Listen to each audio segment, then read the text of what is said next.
Welcome to Shri చక్ర news బులెటిన్ల ముందుగా headlines. ప్రతిమ cancer institute ఆధ్వర్యంలో ఉచిత మెగా వైద్య శిబిరం.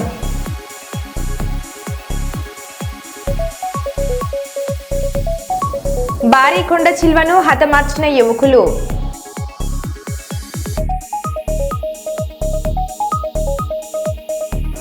సీఎం రేవంత్ కు మహిళల వార్నింగ్.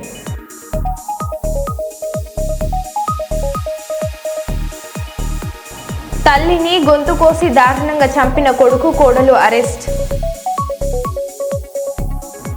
దేవర సినిమా పోస్టర్లపై సేవ్ వైజాగ్ స్టీల్ ప్లాంట్ నినాదాలు.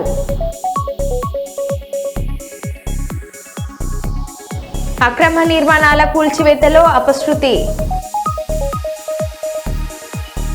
దసరా నవరాత్రి ఉత్సవాలకు కలెక్టర్ డిఐజీకి ఆహ్వానం.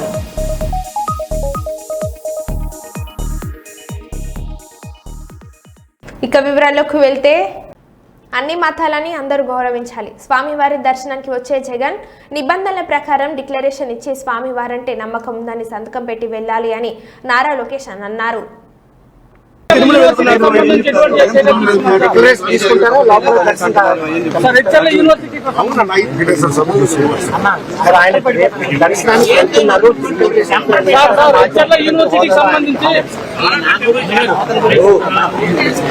అన్ని మతాలను మనం గౌరవించాలి. చర్చికి వెళ్తే వాళ్ళ విధి విధానాలు నేను పాటిస్తాను. మసీదుకి వెళ్తే వాళ్ళ విధి విధానాలు నేను పాటిస్తాను. గుడికి వెళ్తే విధి విధానాలు పాటిస్తాను. సో కొన్ని వాళ్ళ విధి విధానాల్లో సంతకాలు పెట్టాలి, కూర్చోవాలన్నది, వాళ్ళ పైన కూర్చోవాలని, మహిళలు ఒక సైడ్ కూర్చోవాలంటారు. అవన్నీ మనం గౌరవిస్తాం, పాటిస్తాం. అది మాజీ ముఖ్యమంత్రి గారు, 800 ఎమ్మెల్యే గారు కూడా పాటిస్తే బాగుంటుందని లడ్డు నేపథ్యంలో ఆయన మాత్రం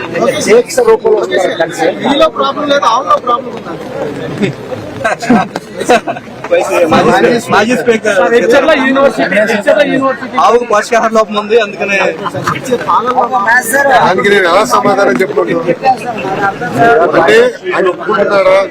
దయచేసి మీడియా మిత్రులు అందరూ అడగవచ్చు. మాజీ స్పీకర్ గారు ఒప్పుకుంటున్నారా కల్తీ జరిగిందని సూటిగా ప్రశ్నిస్తున్నాను.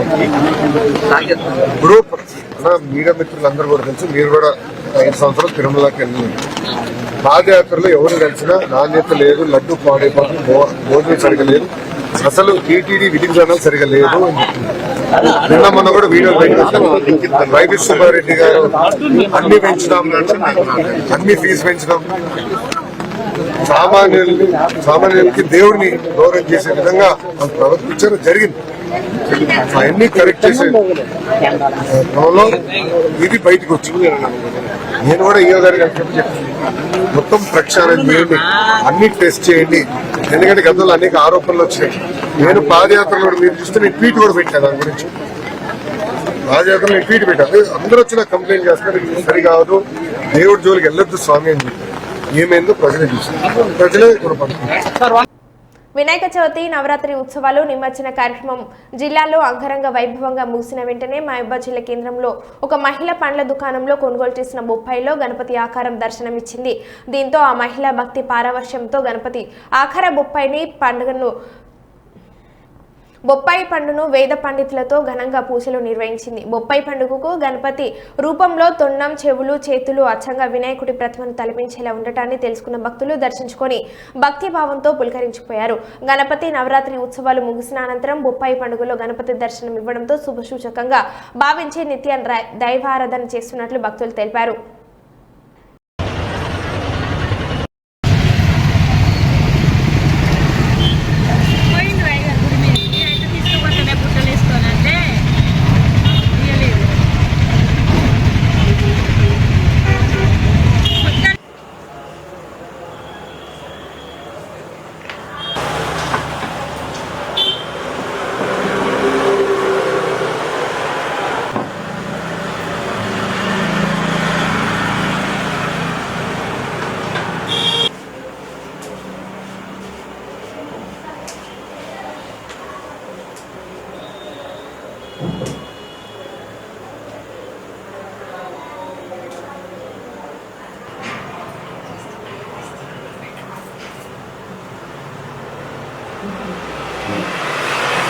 ओम गजाननं बोधकर्पयामि आवाहयामि आवाहनं समर्पयामि आसनं समर्पयामि अस्ते अज्जं पादयो पाज्यं मुखे आचमनीयं समर्पयामि औपचारिकस्नानं नमो गणेभ्यो गणपतिभ्यश्च वो नमो नमः विरूपेभ्यो विश्वरूपेभ्यश्च माहोसक्षयाय जन्मदा आपो जनयदाजनः वरसिद्धिगणायुताभ्यो नमः स्नानोपयामि स्नानानन्तरं शुद्ध आचमनीयं समर्पयामि अभिवस्त्रादोषणा नरषाभिधेनो अभिचन्द्रावर्तमानो हिरण्या विश्वाण्डदिनो देवसोमा वस्त्राध्यक्षतां यज्ञाभविताध्यक्षते श्रियं श्रीगन्धान् धारयामि आयनेते परायणे पूर्वारोहन्त पुष्पिणीः रथाश्च पुण्डरीकानि समुद्रश्च गृहायिमे महागणपतिदेवदक्षाय नमः बालचन्द्राय नमः उक्कडदन्नाय नमः सोपगन्नाय नमः हिरम्भाय नमः जय श्रीमन्महागणपतिदेवताभ्यो नमः नानाविध कुङ्कुमाच्छावरणानि समर्पयामि गजाङ्गलस्वरूपाय नमः प्रथमाय नमः प्राज्ञाय नमः श्रीपते नमः प्राकृते नमः शृङ्गारणे नमः आश्रितवत्सलाय नमः शिवप्रियाय नमः श्रीघ्रकारणे नमः शाश्वताय नमः एकदा ब्रह्मणमुपहरतिम् एकदैव यजमानः आयुष्येजोधदातिं मनोयं देक्षेहातवेदं कामस्वं पुरुषं जगदम् अभिप्रदग्नः गहिं श्रियाभापरिबाधयां महागणावेदाभ्यो नमः कर्पूरमङ्गलनीराजनं दर्शयामि नीराजनानन्दशुद्ध आचमनीयं समर्पयामि नमस्करोमि यस्सत्मुक्षाजानामोक्षात्पूजाक्रियादिषु येन सम्पूर्णदानया सज्जं जगमस्थितं मन्त्रहीनं क्रियाहं मध्येन महागणपतिदेवता सुप्रीता सुप्रसन्नः वरदा भवन्तु। जय बोलो गणेश महाराज की जय, सिद्धि गणापति मूर्ति की जय, लक्ष्मी गणपति महाराज की जय। हर नमः पार्वती पदे हर हर महादेव हर।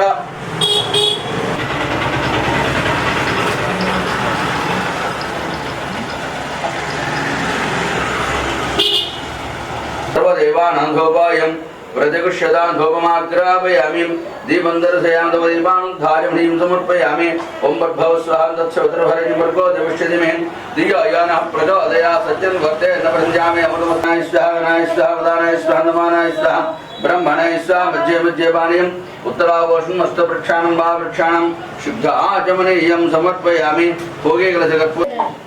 ఈ యొక్క మహాగణపతి పొప్పటి బండి ఆకారంలో మహబూబాబాద్ పట్టణంలో మార్కెట్లో పండ్ల దుకాణంలో కొంటూ ఉండగా పొప్పటి పండు దొరికింది.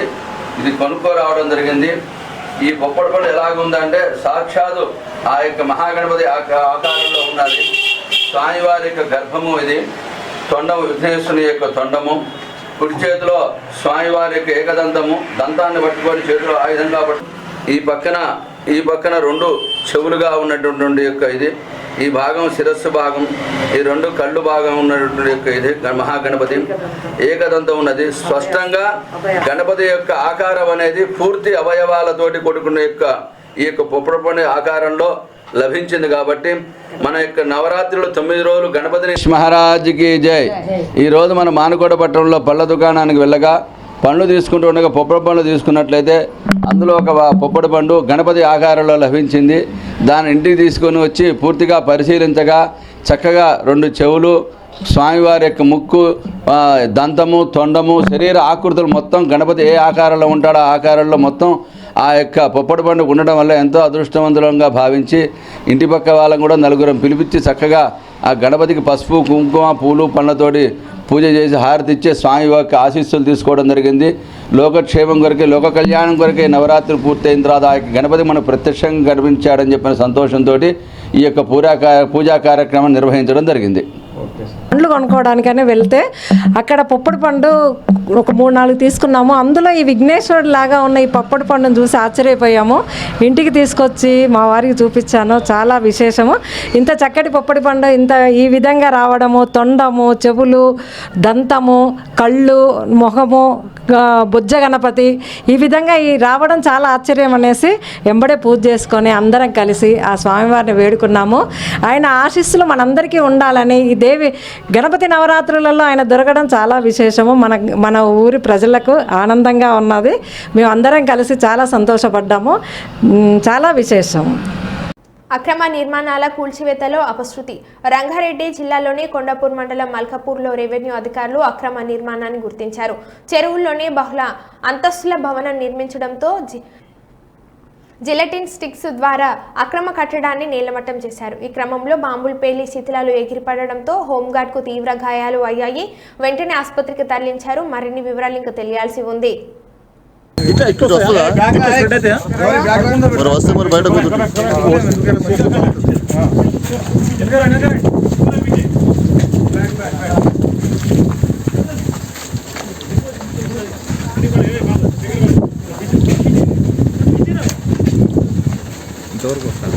ఏమో మరి అది మరి కరెక్ట్ తెలుసుకోవాలి బాబు, ముందట్టు కాకు.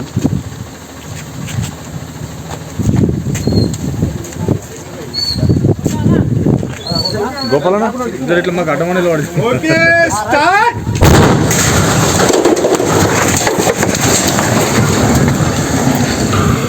ఇక్కడికి ఇగో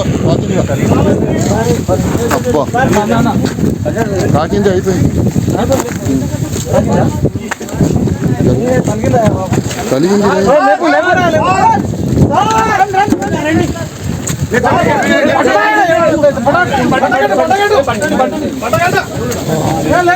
ముందరి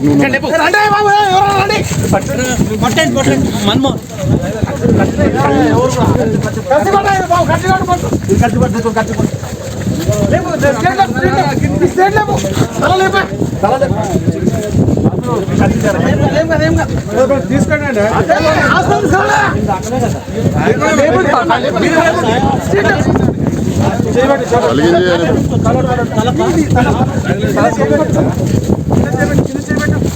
తీసుకోండి, హాస్పిటల్ తీసుకెళ్ళండి.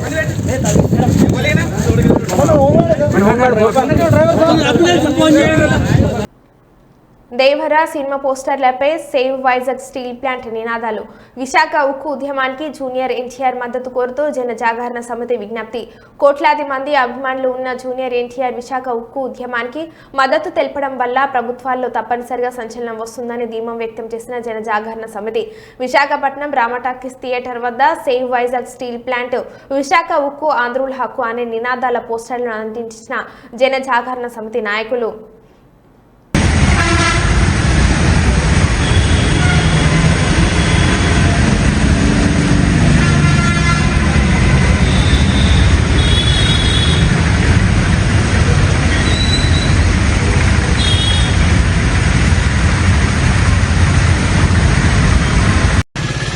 తీవ్ర సంక్షోభంలో ఉన్న విశాఖ స్టీల్ ప్లాంట్ పరిరక్షణ కోసం 1300 రోజుల నుండి కార్మికులు, ప్రజా సంఘాలు చేస్తున్న ఉద్యమానికి జూనియర్ ఎన్టీఆర్ గారు సంపూర్ణ మద్దతు ప్రకటించడం కోసం జనజాగరణ సమితి దేవర సినిమా పోస్టర్లపైన save Vizag steel plant, Visakha ఉక్కు ఆంధ్రుల హక్కు అనే నినాదాల పోస్టర్లను అంటించి జూనియర్ ఎన్టీఆర్ గారికి విజ్ఞప్తి చేయడం జరుగుతుంది. కోట్లాది మంది అభిమానులున్న జూనియర్ ఎన్టీఆర్ గారు విశాఖ ఉక్కు ఉద్యమానికి మద్దతు తెలపడం వల్ల ప్రభుత్వాల్లో తప్పనిసరిగా చలనం వస్తుంది. 32 మంది ప్రాణత్యాగాలతో సాధించుకున్న విశాఖ స్టీల్ ప్లాంట్ అనేది తెలుగు ప్రజల ఆత్మగౌరవం. ప్రస్తుతం తెలుగు ప్రజల ఆత్మగౌరవం ఆపదలో ఉంది. జూనియర్ ఎన్టీఆర్ గారి అభిమానులు విశాఖ ఉక్కు ఉద్యమానికి సంపూర్ణ మద్దతు ప్రకటించి తెలుగు ప్రజల ఆత్మగౌరవాన్ని కాపాడాలని ఈ సందర్భంగా జూనియర్ ఎన్టీఆర్ అభిమానులకు విజ్ఞప్తి చేస్తున్నాను. విశాఖ ఉక్కు ఉద్యమానికి జూనియర్ ఎన్టీఆర్ మద్దతు కోరుతూ జన జాగరణ సమితి విజ్ఞప్తి చేసింది. ఎన్టీఆర్ నటించిన దేవర రేపు విడుదల కానున్న క్రమంలో విశాఖ మొత్తం పోస్టర్లు వెలిచాయి. దీంతో జన జాగరణ సమితి నాయకులు థియేటర్ల వద్ద ఉన్న దేవర పోస్టర్లపై save Vizag steel plant, Visakha ఉక్కు ఆంధ్రుల హక్కు అనే నినాదాల పోస్టర్లను అంటించారు. ఎన్టీఆర్ విశాఖ ఉక్కు ఉద్యమానికి మద్దతు తెలపడం వల్ల ప్రభుత్వాలు తప్పనిసరిగా చలనం వస్తుందని చెబుతున్నారు.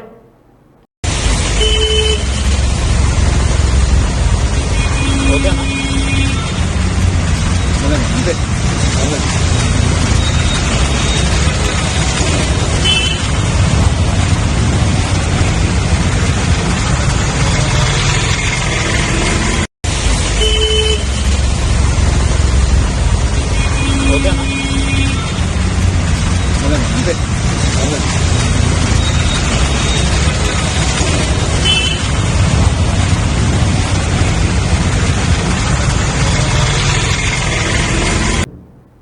విజయవాడలో ఇటీవల వర్షాలకు అతలకుతలమైన విజయవాడ. ఎందరో రోడ్డున పడ్డారు. ప్రభుత్వం ఎన్నో విధాలుగా సహాయం చేసినా కొంతమంది ప్రాణాలు విడిచారు. అయినా రాష్ట్ర ప్రభుత్వం అహర్నిశలు రాత్రి ప్రగలు అనే తేడా లేకుండా బాధితులకు అండగా ఉంటూ ఆయా నియోజకవర్గం ఎమ్మెల్యేలు, మంత్రులు సహాయం చేయడం, ప్రముఖ కంపెనీలు, సినీ హీరోలు, స్కూల్స్ ఇలా ప్రతి ఒక్కరూ ముఖ్యమంత్రి చంద్రబాబుకి పిలుపు ఇచ్చి ముందుకు వచ్చారు. వారు విరాళాలు ఇచ్చి ఆదుకున్నారు. ఇప్పుడు ఇంటికో పుష్పం, శివునికో మాల అన్నట్లుగా అలా మొదలై ఇలా వరద బాధితులకు సహాయ నిధికి 400 కోట్లు వచ్చాయి. ఈ విషయంపై ముఖ్యమంత్రి చంద్రబాబు స్పందించి ఎప్పుడు లేని విధంగా రికార్డు స్థాయిలో దాతలు ముందుకు వచ్చి సహాయం చేయడం మొదటిసారి అని, ప్రతి ఒక్కరికి పేరు పేరున ధన్యవాదాలు అని అన్నారు. వరద బాధితుల అకౌంట్లో ఇప్పటికే 25,000 రూపాయలు ప్రభుత్వం పంపించినట్లు తెలియజేశారు. అమెరికాలో పనిచేసే వాళ్ళు ఇంటి వాళ్ళకి చెప్పి మీరు డైరెక్ట్ గా నేరుగా తీసుకుపోయి డబ్బులు ఇమ్మని చెప్పి వచ్చారు. ఇంట్లో కొంతమంది నడవలేకపోతే నువ్వే వెళ్లి నా పేరు చెప్పి ఇమ్మని చెప్పి చెక్కులు పంపించారు. ఇది ఒక వినూత్నమైన అనుభవం.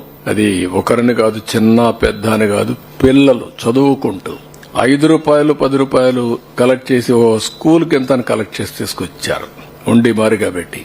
నేను అడిగాను వాళ్ళని, ఏంటంటే ఈ విపత్తు వచ్చినప్పుడు నేను కూడా నా సాటి ప్రజలకు ఇబ్బంది వచ్చినప్పుడు సహాయపడాలని చేశామని చెప్పి అన్నారు. వాళ్ళ పిల్లలు దాచుకున్న డబ్బులన్నీ ఇచ్చేశారు. ఇలాంటి వినూత్నమైనటువంటి ఆలోచనలు వచ్చాయి. స్ఫూర్తిదాయకంగా ప్రవర్తించారు. వాళ్ళందరినీ పేరు పేరున మనస్ఫూర్తిగా మరొక్కసారి ధన్యవాదాలు. దీనివల్ల ఒక న్యూ మూమెంటం కోసం దారితీసింది.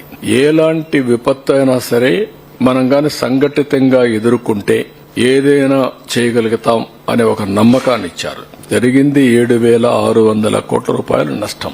మనం ఇచ్చింది ఇక్కడ ఇవన్నీ కూడా రైతులకి, ఇక్కడ ఉండే వాళ్ళకందరికి ఇచ్చింది 602 కోట్లు ఇచ్చాం. ఈ రోజు రిలీజ్ చేసాం. ఇంకా కొంత అటు ఇటు అవుతుంది. కానీ 400 కోట్ల రూపాయలు దీంట్లో దాతలే ఇవ్వగలిగారనేది ఒక హిస్టారికల్. మొత్తం మన దగ్గర ఉండే డబ్బులన్నీ కూడా ఈరోజు రాష్ట్రంలో ప్రజలు కూడా అర్థమైంది. గవర్నమెంట్ ఒకటే కాదు, గడిచిన 5 సంవత్సరాల్లో ఈ గడిచిన పాలకులు చేసినటువంటి దోపిడీ గాని, విధ్వంసం గాని, ఖజానా ఖాళీ అయిపోవడం గాని అన్ని కూడా చూసిన తర్వాత వాళ్లే స్వచ్ఛందంగా ముందుకు వచ్చే పరిస్థితికి వచ్చారు. అదే మరి ఇంకొక పక్కన మీరు చూస్తే ఎప్పుడూ చరిత్రలో కని విని ఎనుగరండి ప్యాకేజ్ ఇచ్చాం. ఆర్థిక వెసులుబాటు లేదు, కానీ కేంద్రంలో ఉండే డిజాస్టర్ ఫండ్ కూడా వాళ్ళు ఇచ్చే డబ్బులు కూడా అద్దులున్నాయి. కానీ ప్రాక్టికల్ గా ఉండాలనే ఉద్దేశంతో మనం ముందుకు పోయాం. తెలంగాణలోని మూసీ నది ప్రక్షాళనలో భాగంగా నది గర్భంలో నిర్మాణాలను తొలగించడానికి అక్కడి అధికారులు రంగంలోకి దిగారు. ఈ నేపథ్యంలో నేను పెట్రోల్ పోసుకొని చనిపోతా, నా చావుకి కారణం రేవంత్ రెడ్డి అంటూ మూసీ పరివారక ప్రాంతంలోని ఓ బాధితుడు ఆవేదన వ్యక్తం చేశాడు. నువ్వు మంచివాడు అనుకుని ఛార్జీలు పెట్టుకుని హైదరాబాద్ నుంచి వరంగల్కి వెళ్లి మరీ ఓటు వేసి గెలిపిస్తే మాకు అన్యాయం చేస్తావని పేర్కొన్నాడు. వీడు అన్యాయంగా వచ్చిండు, గెలిపించిన మంచిగా చెప్తాడని వీడు ఇట్లా చేసిండు. రేవంత్ రెడ్డి, నీ గురించి నేను చావకపోతే ఎట్లయినా చచ్చిపోతా. రేవంత్ రెడ్డి, నువ్వు మంచిగా చేస్తావని మేము గెలిపించుకున్నాం. వరంగల్కి వచ్చి ఓటు వేసి వచ్చిన నేను అప్ అండ్ డౌన్ 400 ఛార్జీలు పెట్టుకొని పోయి ఓటు వేసి వచ్చినావు. రేవంత్ రెడ్డి, నీ గురించి ఇది పాపమా? కొబ్బరుగుల కొట్టే నీకు వచ్చినావు వీడికి. నా సావుకు కారణం నువ్వే రేవంత్ రెడ్డి. ఎప్పుడు నా ఇల్లు కూర కొడితే పెట్రోల్ పోసుకొని నేను చావపోతే నా అయ్యతలే, నేను పెట్రోల్ పోసుకొని చత్తా. నీ గురించి నేను చత్తా. కాకినాడ జిల్లా రామచంద్రపురం గ్రామంలో ఏటిగట్టు వద్ద మొక్కలకు రక్షణగా వేసిన వలలో భారీ కొండ చిల్వ చిక్కుకుంది. దీన్ని గమనించిన గ్రామస్తులు ప్రాణభయంతో కర్రలతో కొట్టి దానిని హతమార్చారు. ఏలూరు కాల్వకు వారీగా వరద నీరు చేరడంతో కొండ చిల్వలు వస్తున్నాయని గ్రామస్తులు ఆందోళన వ్యక్తం చేస్తున్నారు.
ఉప్పల్ రామంత్పూర్ మూసీ పరివాహక ప్రాంతంలోని కాలనీవాసులు తమ ఇళ్ల దగ్గరకు వస్తే ఊరుకునేది లేదని ప్రభుత్వాన్ని హెచ్చరించారు.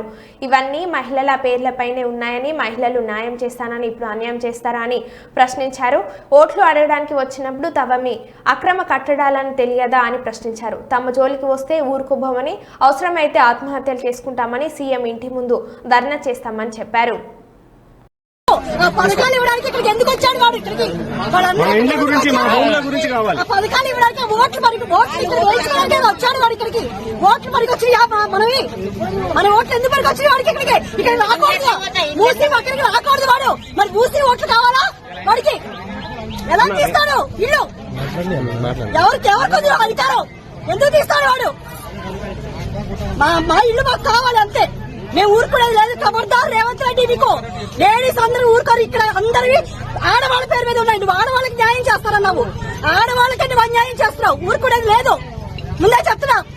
మేమందరం ఎంత ధర్నా కన్నా దిగబడతాం. మీ ఇంటి ముందు మేము ధర్నా చేస్తాం. నువ్వెలా సుఖంగా ఉంటావు మేము చూస్తాం. మీ ఇంటి ముందే మేము చేస్తాము.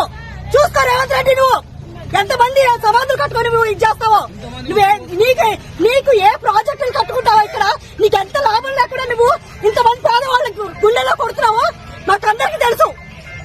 కోట్ల ఆస్తులు నువ్వు మూట కట్టుకోవడానికి మా అందరి జీవితాలను ఆడుకుంటావా? నువ్వు ఏ ప్రాజెక్టులు కట్టుకుంటా పేదవాళ్ళకి సమాధుల మీద? ఊరుకునేది లేదు, ఖబర్దార్. హైదరాబాద్లో భారీ వర్షం పడుతుంది. నగరంలోని బేగంపేట, అమీర్పేట, యూసఫ్గూడ, బంజారాహిల్స్, మాదాపూర్, హైటెక్ సిటీ ప్రాంతాల్లో వర్షం కురుస్తుంది. భారీ వర్షాలకి రహదారులు జలమయం అయ్యాయి. వాహనదారులు ఇబ్బందులు పడుతున్నారు.